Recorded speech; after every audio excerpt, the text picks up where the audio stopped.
Les urbanistes découvrent parfois des sentiers qui courent à côté des routes qu'ils ont dessinées. Ces lignes se forment pendant des mois, voire des années, sous les pas répétés des marcheurs, des animaux ou des cyclistes. Elles coupent les virages, traversent où bon leur semble. Les urbanistes les appellent chemins de désir. On les trouve dans la neige sale, l'herbe foulée, dans la boue et sur le bitume frais. La plupart du temps, on les voit à peine. Les chemins de désir matérialisent ce que les gens veulent, par opposition à ce que d'autres ont prévu pour eux. Ce sont par exemple les sentiers qui s'ouvrent à 100 mètres d'une passerelle toute neuve, parce que c'est là que les gens aiment traverser. Ou les traces de pas dans une rue enneigée, qui révèlent que personne n'emprunte les passages cloutés. Les chemins de désir sont anonymes. Ils font leur lit où la vie passe. Obscure, invisible et déterminée.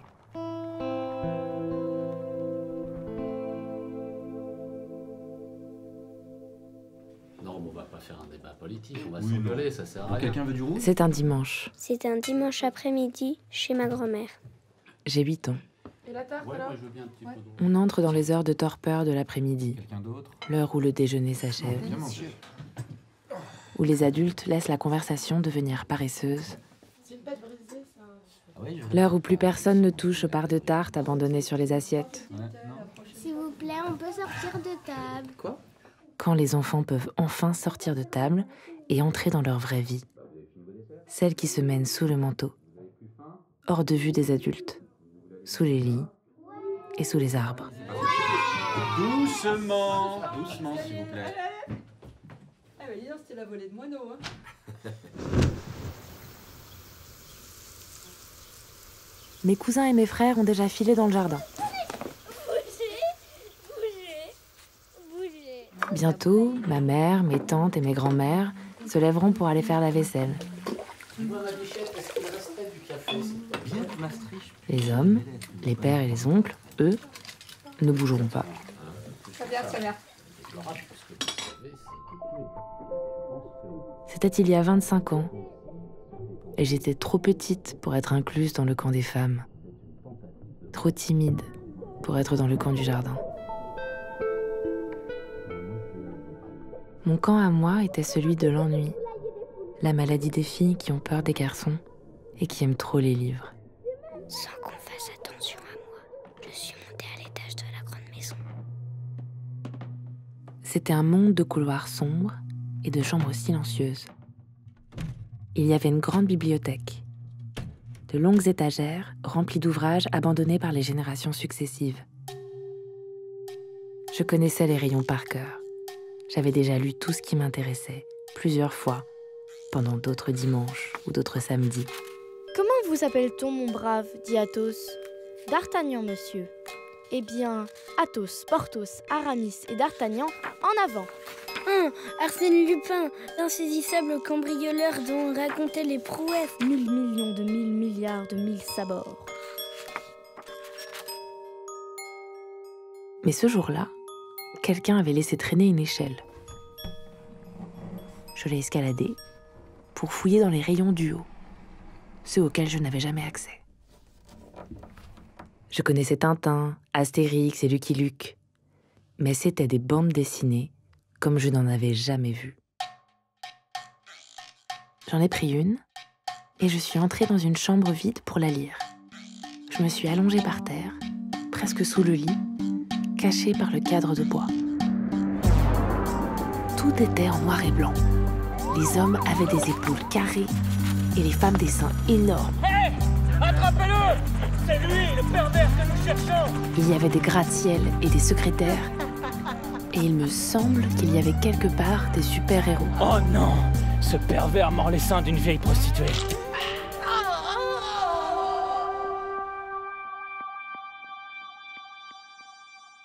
De toutes les pages de cette BD, il me reste 6 cases. La scène se passe dans une soucoupe volante, ou dans une grotte, ou sur une planète abandonnée. 2 femmes sont attachées, mains dans le dos, contre un pilier. Elles ont des jambes immenses et des seins lourds. Elles ont ces corps de lianes qu'on voit dans les BD des années 70. Elles sont blondes et elles sont nues. Des cordes leur rentrent dans les chairs, passent entre leurs seins. Une autre femme, de dos, les regarde. Elle est brune, ses cheveux lui tombent jusqu'au milieu du dos. Elle porte de hautes bottes de cuir et elle tient à la main une cravache. Eh bien... Vous avez décidé de ne pas vous rendre? Jamais. Plutôt mourir. Elle saisit le menton de la blonde et l'embrasse en lui mordant les lèvres. La blonde ferme les yeux et ploie la tête en arrière. Ah, bah t'es là, toi. On te cherchait partout. Tu lis quoi? Rien. Si. Montre-moi ça. J'ai trouvé ça dans l'étagère. C'est pas pour les enfants, ça. Bon, descends, ça va être l'heure du goûter.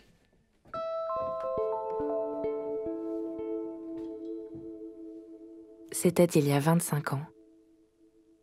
Mais je me souviens de tous les détails.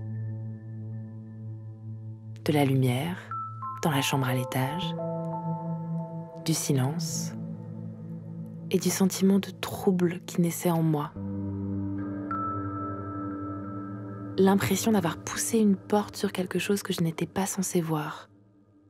L'impression de me tenir à l'orée d'un monde caché, dangereux et fascinant.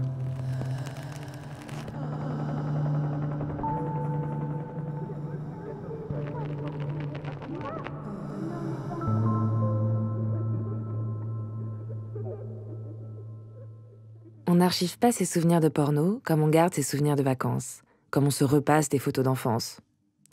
On a tort. Car en nous, tout part de là. Il était une fois 3 vilains brigands avec de grands manteaux noirs. Le premier avait un trompe. On parle avec affection de nos livres d'enfance, de la façon dont ils nous ont construits et de ce qu'on leur doit. Le deuxième, un soufflet qui lançait du poivre. On devrait faire la même chose avec les images érotiques qui nous ont constitués. Le troisième, une grande hache rouge. Notre vie pornographique, celle que racontent nos souvenirs de porno mis bout à bout, a des réponses sur qui nous sommes.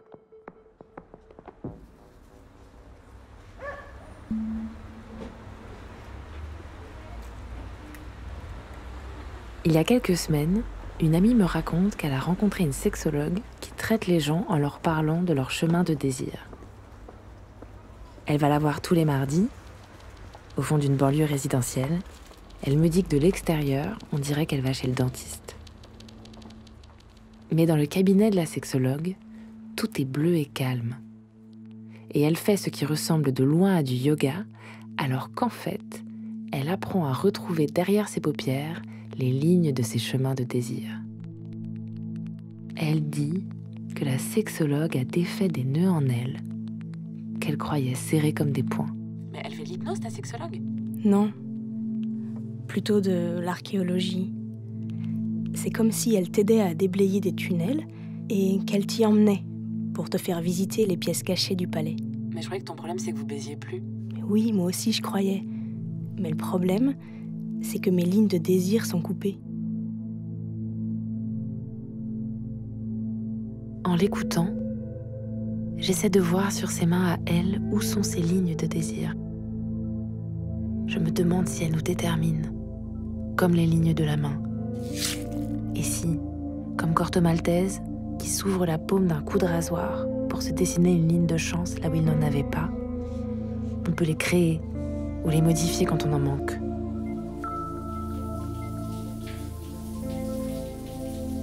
Sous ma douche, je scrute mes bras et mes jambes à la recherche de mes chemins de désir, comme si on pouvait les voir sous la peau, comme des veines. J'essaie de les écouter quand j'éteins la lumière. En posant la tête sur l'oreiller, j'imagine toute une carte parsemée d'aiguillages, d'embranchements et de voies rapides. Un univers qui bipe et qui clignote, traversé de flux électrisés depuis des années.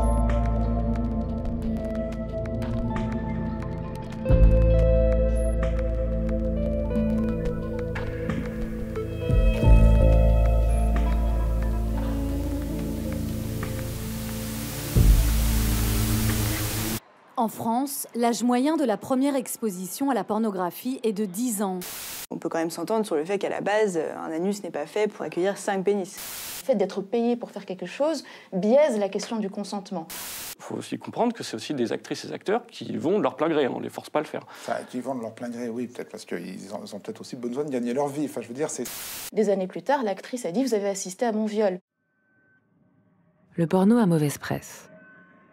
On l'accuse de déformer l'imaginaire des jeunes, de reconduire les stéréotypes de genre, d'exploiter les femmes et d'appauvrir le monde. Et c'est peut-être bien aussi vrai.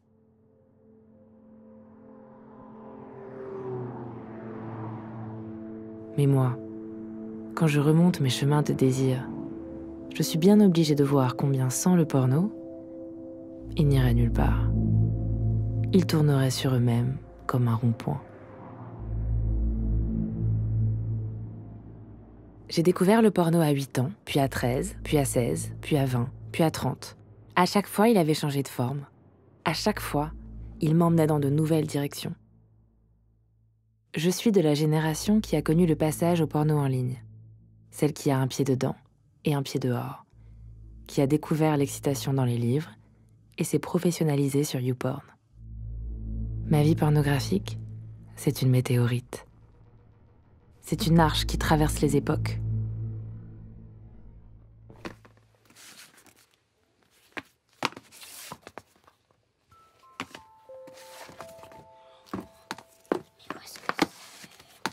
La fois suivante, quand je fouillerai chez ma grand-mère, les illustrés auront disparu. Je les cherche partout, dans le placard, derrière les étagères, dans les piles de vieux Picsou. Mais tu fais quoi enfin? Tu veux pas sortir dehors? Mais j'aurais beau chercher partout, je n'arriverai jamais à remettre la main dessus. Après, pendant plusieurs années, il ne se passe plus rien. Ni dans ma vie pornographique, ni ailleurs. Pas de baisers volés, pas d'images érotiques surprises, pas d'amour d'enfance. Je rentre en latence. Pourtant, dans l'ombre, les images travaillent, même si je ne le sais pas encore. Elles germent, étendent des radicelles et esquissent des chemins avec des ficelles tendues dans les herbes hautes.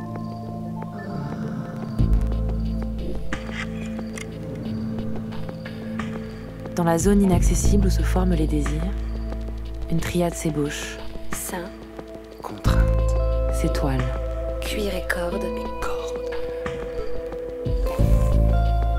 Et quelques années plus tard, à l'orée de l'adolescence, quand je retomberai sur la même triade, sein, contrainte, cuir et corde, cette fois, je m'embraserai comme du petit bois au soleil. D'un seul coup. Pour longtemps. Et la brèche ouverte ne pourra plus se refermer.